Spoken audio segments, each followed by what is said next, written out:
This is PowerPoint 1 of 3 of fallacies of argument. So the first type of fallacy of argument that we're going to talk about are ethical fallacies. But before we do that, let's talk about what a definition of fallacies is. So what are fallacies exactly? So we think of fallacies and we think of the term lies, but the formal definition of fallacies is common errors and reasoning that will undermine the logic of your argument. Fallacies can be either illegitimate arguments or points that are irrelevant and are often identified because they lack evidence that supports their claims. Logical fallacies, which will be the third type of fallacy we're discussing, are like tricks or illusions of thought, and they're often sneaky. They're used by politicians and the media to fool people.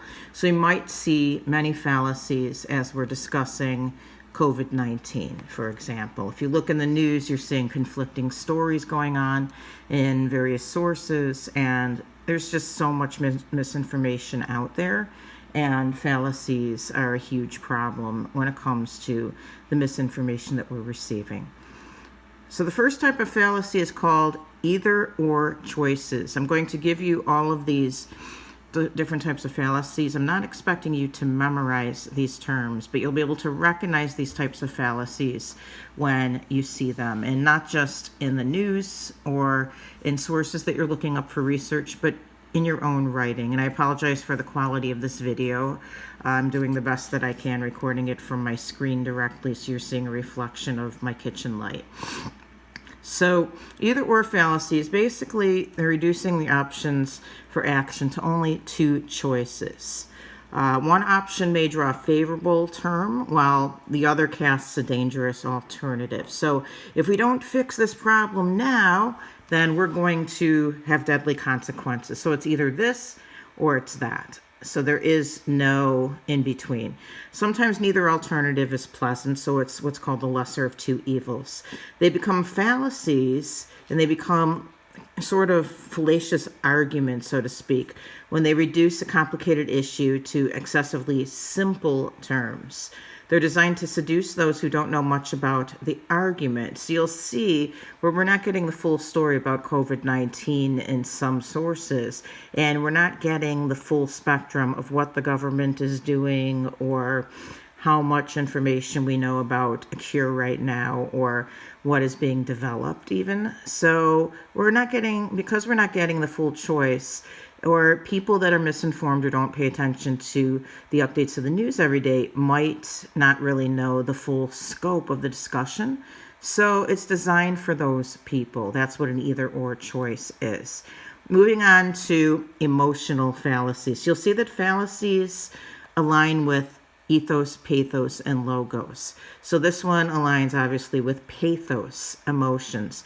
So the first one of the emotional fallacies is called scare tactics, which are the most common type of fallacy. They exaggerate possible dangers well beyond their statistical likelihood, and they're used to take legitimate fears and turn them into panic or prejudice. Sound familiar? The next of the ethical fallacies is called a slippery slope. So this portrays today's tiny misstep into tomorrow's slide into disaster. The arguer is going to claim that a sort of chain reaction is going to happen, usually ending up in some dire consequence that will take place, but there's really not enough evidence to support that claim. And that's why it's called a slippery slope. And you'll see that a lot in politics, where they're not presenting evidence to back up certain claims. A lot of these fallacies do actually deal with politics, unfortunately. It's just the way that it is. Sentimental appeals is the next emotional fallacy. Basically, they're using tender emotions excessively to distract readers from the facts. And these appeals are often highly personal and focus attention on heartwarming or heart-wrenching situations. And you get that a lot in the news.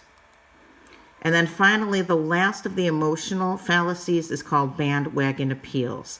And basically, it's urging people to follow the same path that everyone else is taking. So we see this all the time when it comes to voting, when it comes to choosing, oh, maybe we should choose this school to go to because everybody else is going to attend. Or we're going to like this certain band because everybody else likes that band. Or we're going to vote for this candidate because everyone's doing it. So that's a bandwagon appeal.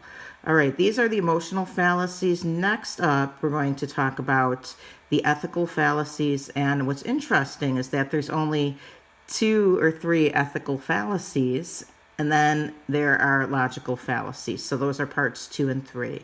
So we're just doing part 1 for now.